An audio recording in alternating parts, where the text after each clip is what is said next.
Hey there. Yeah, so obviously I work with computers. You can tell because, when I sit down, I've got the posture of like an orc from Lord of the Rings. And also I start my sets with a joke about Lord of the Rings. So that's two right there. My background's actually in biomechanics, which clearly didn't work out or I wouldn't be here. But it did teach me a bit about posture. And the thing mostly that causes bad posture is chairs. Like, I don't know how this is still a challenge for humanity. In the past 60 years, we have gone from planes to sending autonomous vehicles to Mars.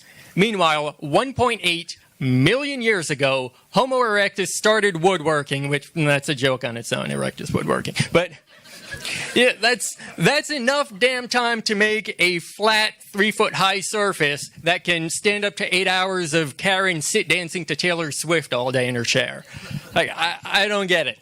And I mean, that extends everywhere. Bathrooms, especially if you've had the unfortunate, situation where you need to use it. Every men's room toilet, the seat has the cracked hinge, and when you sit down, you put weight on it, and it just like lurches to the side. I'm sitting there crying because I'm in this predicament, and suddenly I'm also in like a balancing act for Cirque du Soleil. I get up to wash my hands. The bathroom attendant is this androgynous jester on a trampoline. I don't know. Yeah, and then, I exit, and there's an audience clapping for me. Thanks, guys. Like, embarrassing.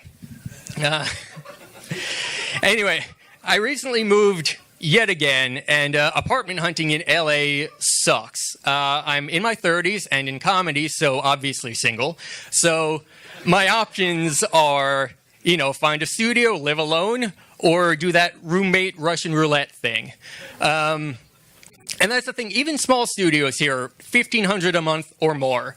That comes down to $6.50 a square foot, which is 4 times the national average, by the way. That's the equivalent of like getting your floors done in cashmere every month while everyone else is happy with burlap. But, if that's too good for you, now the new thing is bachelor studios. If you've seen them, they're a few $100 cheaper, but they're essentially like a walk-in closet.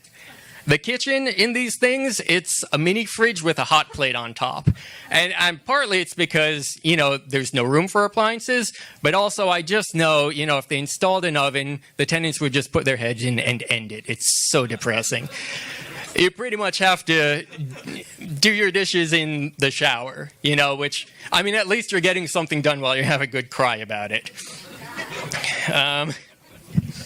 The alternative, of course, is finding a roommate, which is like, hey, who's least likely to rob or murder me? I don't know if you've checked Craigslist for this. It's like, hey, I'm looking for someone who's gone most of the day. Your thin door has a superficial lock on it. And also, you've got a private bathroom that I definitely won't put a camera in to watch you crying. Rent is $12.50 a month. And yeah, it turns out I do a lot of crying in bathrooms, guys. Like, constantly. But, once you do submit the application, then they credit check you. They do the FICO score, which these mathematicians in the 50s basically decided to determine credit risk. One algorithm would rule them all. They're like a financial Sauron here.